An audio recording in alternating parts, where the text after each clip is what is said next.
일단 간밤 미증시는 휴장이었기 때문에 오늘의 브리핑은 조금 교양 브리핑 버전으로 준비했는데요. 일단 미증시는 메모리얼 데이로 휴장을 했습니다. 메모리얼 데이가 어떤 날인지 궁금하실 것 같아서 설명을 먼저 준비했습니다. 한국어로 치면 현충일이다라고 생각하면 좋을 것 같은데요. 미국의 대표 기념일로 전쟁에서 사망한 군인들을 기리는 날입니다. 매년 5월 마지막 주 월요일로 지정되어 있고요. 최초 메모리얼 데이가 설립된 계기는 남북전쟁 이후 이를 추모하기 위해서 만들어졌고요. 그 이후에는 1차 세계대전에도 큰 피해가 생겨서 1차 세계대전에 대한 내용까지 추가되게 되었습니다. 그렇다면 올해 남은 휴장일은 또 언제가 있을까 궁금하실 것 같아요. 미증시는 계속 하시는 우리 메아리 분들은 잘 알 것 같은데요. 휴장일이 있고 조기 폐장일이 있어서 잘 구분을 해야 합니다. 일단 6월 달에는 노예해방기념일 휴장이 있고요. 7월 달에는 독립기념일로 조기 폐장일과 휴장일이 함께 있습니다. 9월에는 근로자의 날, 11월 5일에는 미국의 대선이 예정되어 있는데 미국은 한국과 달리 특이한 게 대선일로 인해서 휴무가 이루어지진 않습니다. 일부 주에 따라서 3시간씩 출근하는 시간을 단축하는 경우가 있긴 한데 미국은 휴장이 아니다라는 점까지 여러분들께 알려드리고 싶고요. 또 11월에는 추수감사절도 있고요. 12월 달에는 크리스마스가 있습니다. 한국은 12월 31일 날 휴장 폐장을 하죠. 하지만 미국장은 12월 25일 크리스마스 날 휴장을 한다라고 말씀드리면 좋을 것 같습니다. 그러면 오늘 시장 좀 이런 내용으로 분석해보고 싶어서 키워드를 이렇게 한번 적어봤는데요. 지금 미국 시장에서는 두 가지 의견이 확실하게 갈리고 있습니다.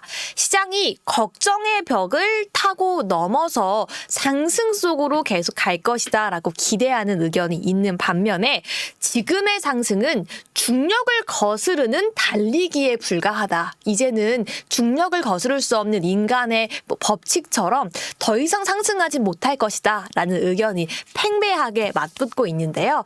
오늘 이야기 들어보시면서 여러분들도 한번 여러분들의 판단 속에서 미증시의 상승 지속될 수 있을지 함께 예측해 보시면 좋을 것 같습니다. 첫 번째 내용 보겠습니다. 월가는요, 시장에 대해서 더욱더 낙관적으로 보고 있는 것 같습니다. 일단 벌써 2024년 하고서도 5월, 5개월이 지났습니다. 미국 주식은 벌써 사상 최고치에 근접했습니다. 제가 오른편에 이 월가에서 S&P 500의 최고치 전망치 표를 가지고 왔는데요. 이 내용들을 보면 벌써 이 12월부터 5월, 5개월밖에 되지 않는 사이에 굉장히 많은 폭으로 전망을 높였다라는 걸 확인할 수가 있습니다. 월가 역시 이번 랠리가 끝나지 않았다고 예측하고 있는 걸 확인할 수가 있고요. 그 이유를 우리가 살펴보자면요. 계속해서 발표되는 기업의 실적과 경제 성장률에 대한 전망이 올해 내내 꾸준히 상승했기 때문입니다. 오히려 금리 인하에 대한 기대감은 악화시켰으나 주식시장 입장에서 월가 입장에서 보기에는 경제는 계속 좋아지고 있는 것 같기 때문인 거죠. 이에 따라서 주식 전략가들은 S&P 500 지수의 연말 목표치를 계속해서 상향 조정했고요. 시장의 방향 역시 경착륙이 아닌 연착륙이라고 예측을 하고 있습니다. 가장 크게 S&P 500 지수를 예상하고 있는 회사는 BMO고요. 5,100 연초에 예측을 했고 현재는 5,600까지 전망치를 상향 조정했습니다. 웰스파고는 그 다음입니다. 4,625로 올 초에 예측을 시작했는데 벌써 5,535까지 전망치를 높였고요.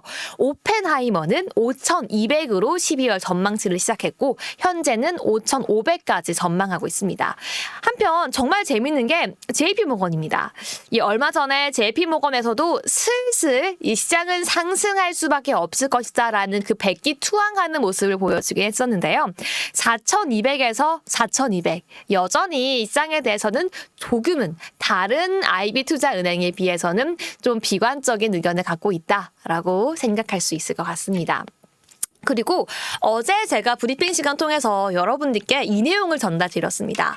메타의 저커버그와 테슬라의 머스크가 이번에는 AI 챗봇 업체 협업을 놓고 경쟁을 벌이고 있다. 그래서 오픈 AI 출신 사업가가 만든 챗봇 스타트업을 먼저 협업하기 위해서 지금 물밑 작업을 하고 있다라는 내용을 전해드렸습니다.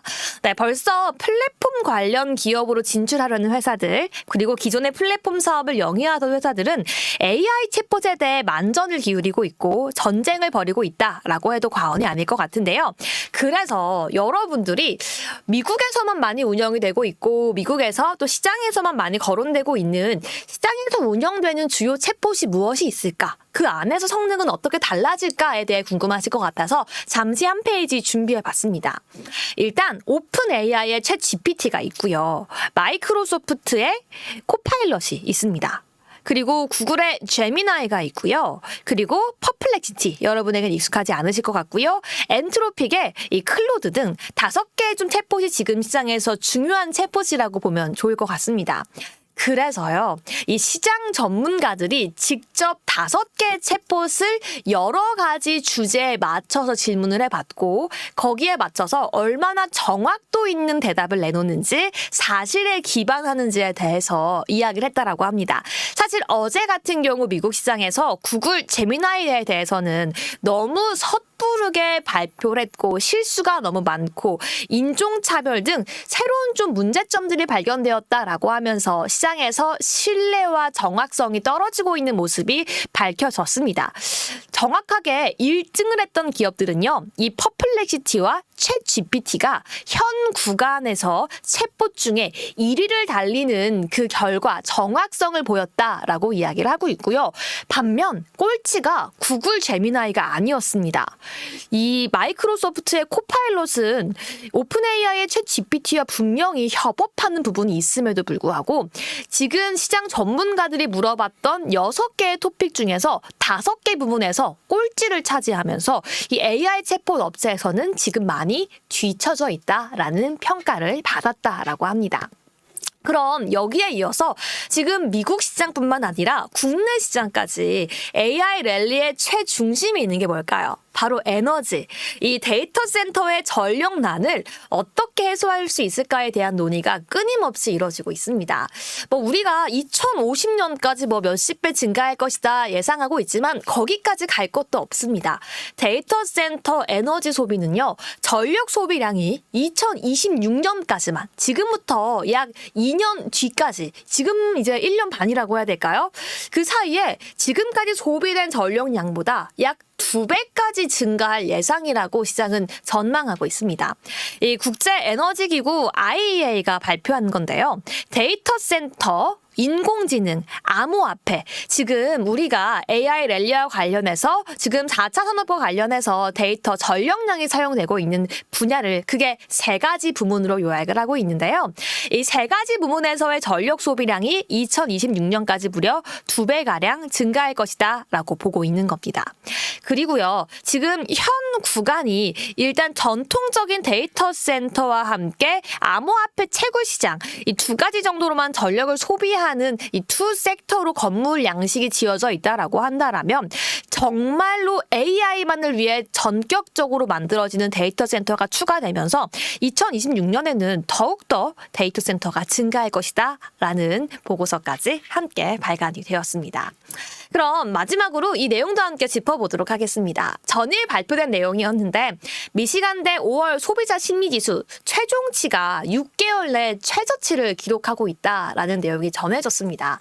사실 많은 분들이 미국에서 실업률도 계속 증가하지 않고 있고 경제력도 계속 뒷받침이 되고 있는 것 같은데 왜 인플레이션이 그렇게 효과가 없을까? 뭐가 문제일까라는 궁금증이 많으셨을 것 같습니다.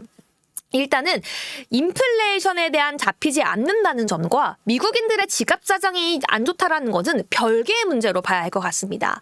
일단 첫 번째는요. 인플레이션이 미국 시장에서 지금 바로 효과가 일어나지 않는 이유는 금리를 올렸는데 금리가 올렸을 때 효과를 바로 받기 위해서는 미국인들의 한국인으로 치면은 주택담보대출을 누군가 갈아타거나 새로 주택담보대출을 늘면서 그 현재 늘어난 정책 정책 금리의 영향을 받아야겠죠.